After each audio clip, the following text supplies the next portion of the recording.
It's day 118 of the feathered quest, and today's bird is the European starling.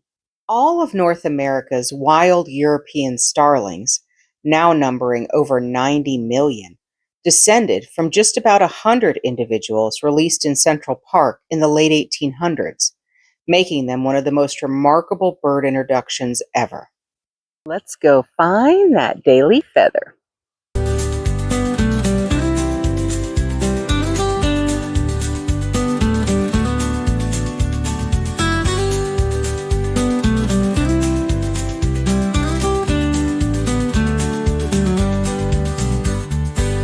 Thanks for coming along with me today, guys. Remember, you are loved and the world is full of wonder.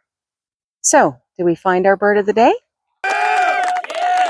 All right! Yeah!